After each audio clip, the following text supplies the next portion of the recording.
раис ҷумҳур Раҳмон дин ва иродаи мардумро ба ёд овард. додситони суғд мадрасаҳои махфиро таъқиб мекунад. норасоии чарогоҳҳо дар Тоҷикистон. фазои ороми сиёсиву ҷамъиятӣ. рӯзи 22 июл Эмомалӣ Раҳмон қабл аз гузашти намоиши низомиён дар қаламрави Гвардияи Миллии Тоҷикистон суханронӣ карда, аз сиёсатмадорон, пешвоёни ҳама ҳизбу ҳаракатҳои сиёсӣ, зиёиён ва шахсони мансабдори Афғонистон даъват кард, ки муттаҳид шаванд ва кишвари худро наҷот диҳанд. дар ин бора расонаҳои маҳаллӣ хабар медиҳанд. раҳмон инчунин изҳор намуд, ки Афғонистон ва Тоҷикистон забон, дин ва фарҳанги муштарак доранд, ки дар робита ба ин Тоҷикистон ба суботи кишвари ҳамсоя манфиатдор мебошад. усули идоракунӣ ва сохтори давлатдорӣ дар ҳама кишварҳои соҳибихтиёр, аз ҷумла Афғонистон, бояд танҳо бо хоҳиши аксарияти мардум ва иродаи шаҳрвандони он муайян ва муқаррар карда шавад. ҷалби мардум ба фитнаҳо ва муноқишаҳо барои ба даст овардани мансабҳои баланд як тиҷорати ноумед аст, ки оқибатҳои фоҷиабор ва хатарнок дорад, гуфт ӯ. ман ин суханонро дар асоси таҷрибаи талхи солҳои 90-уми мардуми Тоҷикистон мегӯям, зеро яке аз сабабҳои асосии ҷанги шаҳрвандӣ дар кишвари мо маҳз кӯшишҳо барои ба даст овардани мансабҳои баланд буд, гуфт ӯ. истиқлолу озодӣ, сулҳу ором. нозирони мустақил изҳороти дар боло зикршудаи раис ҷумҳурро бо назардошти тарзи нигоҳ доштани қудрати худ дар кишвар бо мазҳака муносибат карданд. дар мавриди суханҳои дин ва фарҳанги муштарак бошад, бо назардошти талошҳое ки режими Раҳмон барои нобуд кардани ислом ва иваз кардани он бо дини зардуштӣ кӯшиш мекунад, наметавон ҷиддӣ қабул кард.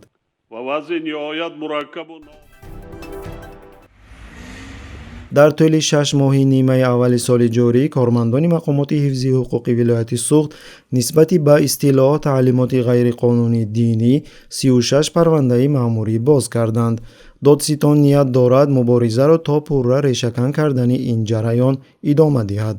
дар ин бора 21 июл дар як нишасти матбуотӣ додситони вилояти Суғд Фурқат Хоҷазода хабар дод. ба гуфтаи додситон, танҳо дар 6 моҳи охир 220 парвандаи хусусияти экстремистӣ, террористӣ қайд шудааст, ки ин нисбат ба ҳамин давраи соли гузашта 13 парванда камтар аст. бо вуҷуди ин омор ташвишовар боқӣ мемонад, таъкид кард ӯ.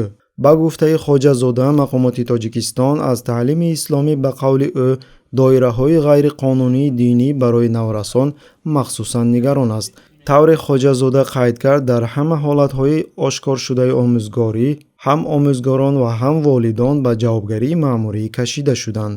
ва инчунин таъкид кард, ки мақомоти Тоҷикистон ба ин масъала аҳамияти хоса медиҳад. барои шарҳи мавзӯъ, таҳририяти хабарҳо ба Домулло Шокирхон аз шаҳри Душанбе муроҷиат кард. мақомоти кишвар бо манъ кардани таҳсилоти ислом барои аҳолӣ, алалхусус барои ҷавонон, сиёсати мустамликавии Русияро идома медиҳад. оё корҳое ки мақомоти Тоҷикистон анҷом медиҳад, ҳамон корҳое набуд, ки ҳукумати шӯравӣ дар сарзамини мо анҷом медод? гузашта аз ин, агар онҳо масҷидҳо ва мадрасаҳоро бубанданд ва касонеро ки исломро пинҳон таълим медиҳанд таъқиб кунанд, пас имрӯз шумо шоҳиди он мегардед, ки дар Тоҷикистон барои ҳар як лоиҳаи фарҳангӣ ва маърифатии хориҷӣ, хоҳ Русия бошад ва хоҳ Ғарб, шароити мусоид фароҳам оварда шудааст. магар ин хиёнат ба мардум нест? пас моро кӣ идора карда истодааст? мо аллакай самараи ин сиёсатро бо чашми худ мебинем. насли ҷавонро мушоҳида кардан мумкин аст, ки бо арзишҳои ғайриисломӣ зиндагӣ мекунанд, ки ин боиси таназзули ҷомеа мегардад. ҳамаи мо инро бо чашми худ дида истодаем. Дней моих суровых, голубка дряхлая моя. Русская по национальности? Ксюш, ты русская? Ксения, ты русская? Не знаю, у меня мама таджичка, а папа русский. طبق معلومات وزارت کشاورزی 93% چاروهای کلان و 82% چاروهای خرد مالکیت اهالی است، اما 70% چراگاه‌های تاجیکستان به ثروتمندترین افراد کشور تعلق دارند که چاروهای دیگران را بدون اجاره پولی به قلمرو خود نمیگذارند.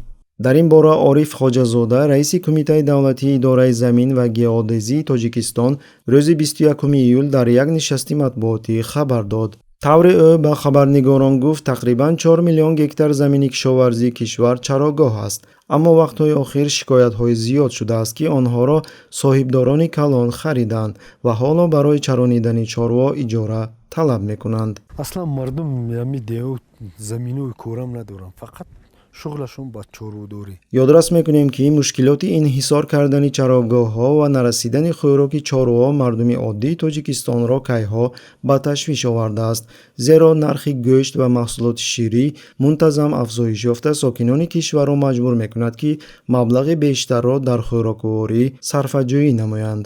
این رو خدمتچی دارد پول جمع میکند. ҳатто сиёсатмадорон, ки аз вазъи сокинони оддӣ махсусан нигарон нестанд, маҷбур буданд дар ин бора ҳарф зананд. ҳамин тариқ вакили парлумон Саидҷафар Исмонзода зимни баҳс дар ҷаласаи парлумон аз инҳисоршавии чарогоҳҳои кишвар хабар дод. дар баъзе минтақаҳое, ки аҳолӣ 200 000 нафарро ташкил медиҳад, 10-15 нафар тамоми чарогоҳҳоро аз худ карданд.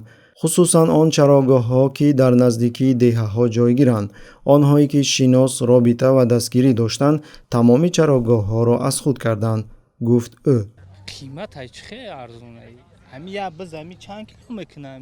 коршиносон қайд мекунанд, ки сабаби чунин вазъ дар кодекси заминии секуляристӣ аст, ки соли 1997 қабул шудааст. воқеан тибқи ислом тамоми чарогоҳҳо моликияти умумӣ буда, ҳамаи шаҳрвандони давлат ба он ҳуқуқ доранд. паёнбари худо саллаллоҳу алайҳи васаллам фармуданд: мусулмонон дар се чиз шарик ҳастанд: об, чарогоҳҳо ва оташ. соли гузашта акаҷон 1 кило кунҷола 3.5 сум буда, ҳозир 5.5 сум шуд.